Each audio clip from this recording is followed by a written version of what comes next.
All righty, we're back for the second segment of our Laker hockey show, a Tuesday afternoon in Sault Ste. Marie. 14 degrees outside right now, so it's definitely winter here. It's been winter for about 3 months now. I don't like it. Minnesota State coming in this weekend. Look at these two teams on paper. They're both 21% on the power play, Lakers and Minnesota State. The difference is in the PK. They're at 85%. Lakers are at 81% right now. But, that's marginal. It doesn't matter one way or the other there. The big thing with Minnesota State is they have guys who can put the puck in the net. Rhett Pitlick, the transfer from Minnesota, has got 12 goals right now, 32 points. That tops up the CCHA. Josh Grohl, transfer graduate student from the University of Michigan, 10 goals, 25 points. Adam Isley, younger brother of Seth Isley, who played goal here at Lake Superior. He's a junior now at Minnesota State, 10 goals, 19 points on the season. Most of his goals have come on the power play. They're a good team, and then they've got Alex Tracy, 1.53 goals against average, 941 save percentage, a strong candidate for the Richter Award. We saw the kid at Augustana, Kotai, a couple of weeks ago. He's a really good goaltender. I think this guy might be a shade better, and he's got probably a better defensive core in front of him.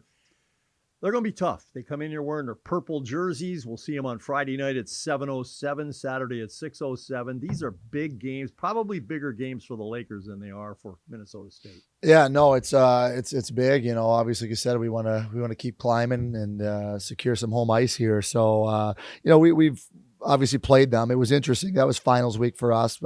Maybe the same for them. I'm not sure, but finals week with travel. And so that was, a little bit of a unique week, and a couple guys, didn't make that trip due to the injury situation early in the season. But it's a quality team, as deep as there is in the league. You mentioned Pitlick, driving offensively, what that team does, and really, for the league and nationally, a very dynamic, skilled player. He's a guy that, if everybody remembers, last minute, I think the whole country was shocked to see him pop up on the roster. I think school might have been started before anybody even knew it.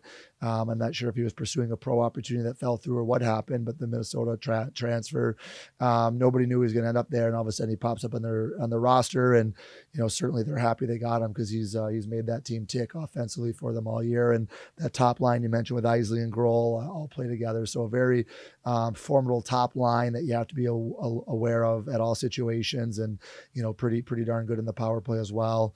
And I think their decor does a good job too. I think they've got tremendous sticks on the back end. It's a good sized decor that plays well, that plays hard, as they've been known to do for many years now. And, if you can penetrate them, then you mentioned Alex Tracy, who's, one of the top goaltenders in the nation. He's had an unbelievable year. He's been very good for them the last couple of years, and, a little bit more experience in Kotai with Augustana. So yeah, there's not a real weakness to this team. And I think just playing, your best 60, really consistent 60. They're a little bit of a counterpunch type team. They don't maybe wow you in a lot of areas until you make a mistake, until you press. Then their transition game, their ability to counterpunch it, to me is, the best in the league by far. And that's why just managing the game, you really got to be, it's a more patient game than some teams you play within the conference or nationally. And so you just really got to make sure you don't give them any easy opportunities, because they've got the ability with guys like Pitlick and others throughout their lineup that can take advantage of it.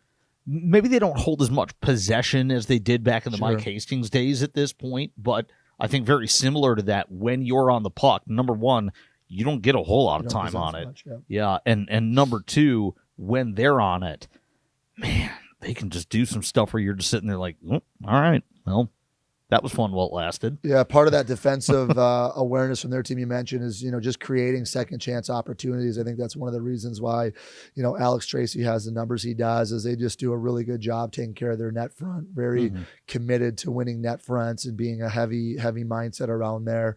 And so, it takes some creativity. It takes some toughness. I mentioned Ulrich, was it Friday night? The Friday night goal, I believe it was.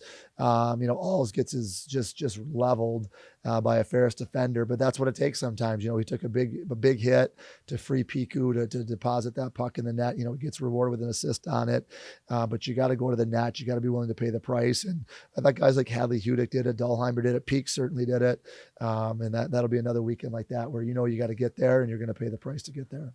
Guys like Piku, we've seen his skill quite a bit. He can just do some really magic stuff out there. But I think it's kind of like we've seen with Luke Lewandowski, right? The commitment into the forecheck, the commitment to just being a real pest around the puck, harassing their defensemen, making sure that they don't have the time and space to play out from under pressure. I think all those things put him in the right positions where he was then able to go and use that skill.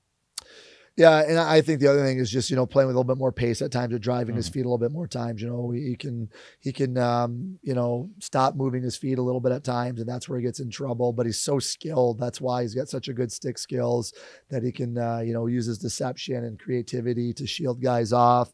But if he puts that together with a little bit more pace or a little bit more thoughts of attacking the net, that's where it becomes so dangerous. And he's really, really shifty and crafty. He's not a big guy, but some of the big D for Minnesota State, or last weekend at Ferris State as well, he can slip off you, he can spin off you, he can use some deception to fool you. And I thought he was one of our best players down low, where some of our other guys were too easy to play against. The Ferris defenders could kind of wrap them, pin them, and take away time and space. Peaks has the ability to slip out of that, and he's hard to defend. So that's part of the reason why it's such a great week.